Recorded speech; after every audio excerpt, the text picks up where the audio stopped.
അസ്സലാമു അലൈക്കും വറഹ്മത്തുള്ളാഹി വബറകാതുഹു. നാം നമ്മുടെ സഹോദരനുമായി ചില ഘട്ടങ്ങളിലെല്ലാം ആലോചന ഉണ്ടായിരിക്കാം. അങ്ങനെ ആലോചന ഉണ്ടായി കഴിഞ്ഞാൽ അവിടെ സംസാരിക്കാതെ, അല്ലെങ്കിൽ അവർ തമ്മിലുള്ള ആലോചന ലോജ്യമാക്കി സംസാരത്തിൽ മുഴുകാതെ രണ്ടുപേരും ഇങ്ങനെ മുന്നോട്ട് പോവുകയും 3 ദിവസത്തേക്കാൾ അത് കൂടുതലാകുകയും ചെയ്താൽ അത് വളരെ പ്രയാസമാണ്. ഇസ്ലാം അത് അനുവദിക്കുന്നില്ല. അള്ളാഹുവിൻ്റെ റസൂൽ സല്ലല്ലാഹു അലൈഹി വസല്ലം തങ്ങൾ പറയുകയാണ്, ലാ യഹില്ലു ലി മുസ്ലിമിൻ അൻ യഹ്ജുറ അഖാഹു ഫൗക 3 ലയാൽ. 3 ദിവസത്തേക്കാൾ കൂടുതൽ ഒരു സഹോദരൻ തൻ്റെ സഹോദരനെ ബഹിഷ്കരിച്ച് നിൽക്കാൻ ഒരിക്കലും തന്നെ അനുവദനീയമല്ല. അവർ രണ്ടുപേരും കണ്ടുമുട്ടുന്നു. ആ സമയത്ത് ഫയുരിദു ഹാദാ, ഇവൻ മറ്റവനെ തൊട്ട് പിന്തിരിയുന്നു. വയുരിദു ഹാദാ, അവൻ ഇവനെ തൊട്ടും ഇങ്ങനെ പരസ്പരം പിന്തിരിഞ്ഞു പോകുന്നു. ഇങ്ങനെ ഒരു ജീവിതം അവരുടെ ഇടയിൽ ഉണ്ടാവാൻ പാടില്ല. അപ്പോൾ തെറ്റിയാൽ പിന്നെ അത് നന്നാവണം. പക്ഷേ ഇവരുടെ മനസ്സ് ചില ആളുകളത് അത് അനുവദിക്കുകയില്ല. അവൻ എന്നെ പൊരുത്തപ്പെടിക്കട്ടെ, എൻ്റേതല്ലേ ശരി, ഞാൻ പറഞ്ഞതല്ലേ ശരി, അല്ലെങ്കിൽ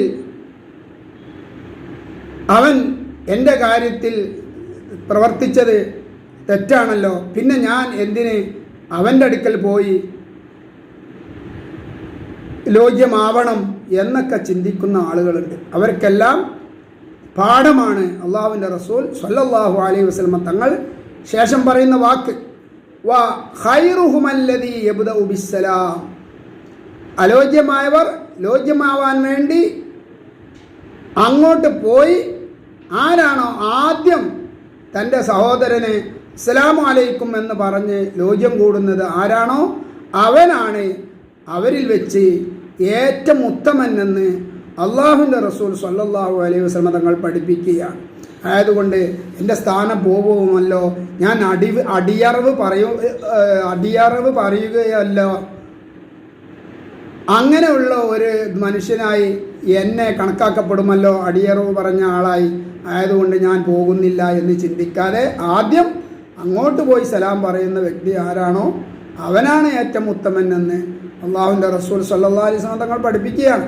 ആയതുകൊണ്ട് ആ രീതിയിലുള്ള ഒരു ജീവിതം അത് നമുക്ക് ഉണ്ടാവണം. അതുപോലെ തന്നെ പൊരിയുന്ന തീയിലേക്ക് എണ്ണ ഒഴിക്കാൻ മറ്റുള്ളവർ ശ്രമിക്കുകയും ചെയ്യരുത്. രണ്ടാൾ അലോചനത്തിലായാൽ അവരെ അടുപ്പിക്കാൻ വേണ്ടി നോക്കുക എന്നല്ലാതെ അവരെ തമ്മിൽ ഇനിയും ദൂരപ്പെടുത്തുക എന്നുള്ള രീതിയിലേക്ക് അവരെത്തലിനെ തൊട്ട് നാം സൂക്ഷിക്കണം. അല്ലാഹു തആല വിശുദ്ധ ഖുർആനിൽ പറയുകയാണ്, ഇന്നമൽ മുഅ്മിനൂന ഇഖ്വത്തുൻ, മുഅ്മിനുകൾ പരസ്പരം ഏകോദര സഹോദരന്മാരെ പോലെയാണ്.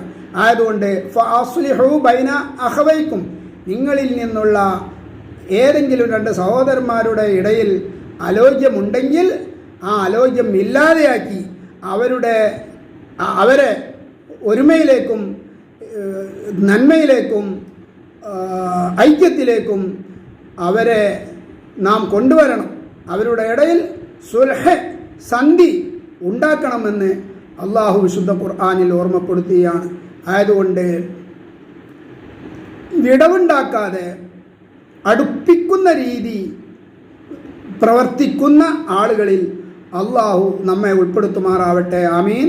വആഖിറു ദഅവാന അനിൽ ഹംദുലില്ലാഹി റബ്ബിൽ ആലമീൻ. അസ്സലാമു അലൈക്കും വറഹ്മത്തുള്ളാഹി വബറകാതുഹു.